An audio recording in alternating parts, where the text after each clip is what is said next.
Still get nightmares. In fact, I get them so often I should be used to them by now. I'm not.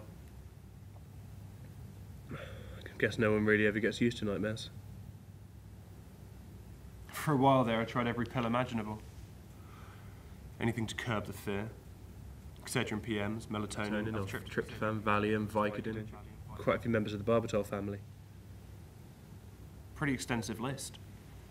Frequently mixed, often matched, with shots of bourbon, a few lung-rasping bong hits. Sometimes even the vaporous confidence trip of cocaine. None of it helped. I think it's pretty safe to assume there's no lab sophisticated enough yet to synthesize the kind of chemicals I need. Nobel Prize to the one who invents that puppy. I'm so tired. Sleep's been stalking me for too long to remember. Inevitable, I suppose. Sadly, though, I'm not looking forward to the prospect.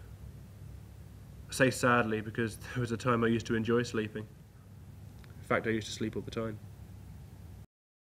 With a little luck, you'll dismiss this. Call it needlessly complicated, pointlessly obtuse, ridiculously conceived, and you'll put it all aside. Though even now that word makes me shudder, for what is ever really just put aside? And you'll go on, eat, drink, be merry, and most of all, you'll sleep well. Then again, there's a good chance you won't. This much I'm certain of. It doesn't happen immediately. Sometime in the future, maybe a week, a month, a year, several years, completely out of the blue. You'll be sick, feeling troubled, deeply in love, quietly content, or maybe even happy for the first time in your life. It doesn't matter. Out of the blue, beyond any cause you can trace. You'll realise things are not how you perceive them to be at all. You'll notice small, subtle shifts going on all around you, shifts in you. Worse, you'll realise it's always been shifting, like a shimmer of sorts, a vast shimmer, only dark like a room. But you won't understand how or why. You'll even forget what granted you this awareness in the first place.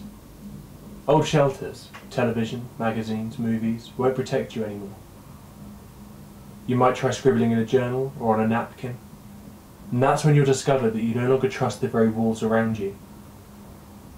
Even the hallways you've walked 100 times will feel much longer, the shadows deeper, much, much deeper. You might try then, as I did, to find a sky so full of stars that it'll blind you again. Only no sky ever will. Instead of lingering on the light, tracing constellations, you'll care only about the darkness, and you'll watch it for hours, for days, believing that you're some kind of universe-appointed sentinel, as if by looking you could keep it all at bay. It'll get so bad, you'll be afraid to look away. You'll be afraid to sleep. Then, no matter where you are, some crowded restaurant or some desolate street, or even in the comforts of your own home, you'll watch yourself dismantle every assurance you've ever lived by. You'll stand aside as a great complexity intrudes, tearing apart piece by piece all of your carefully conceived denials, whether deliberate or unconscious. And then, for better or worse, you'll turn, unable to resist, though try to resist you still will. Fighting with everything you've got not to face that thing that you dread, what is now, what will be, what will always be, the creature you truly are, the creature we all are, buried in the nameless black of a name. And then, the nightmares will begin.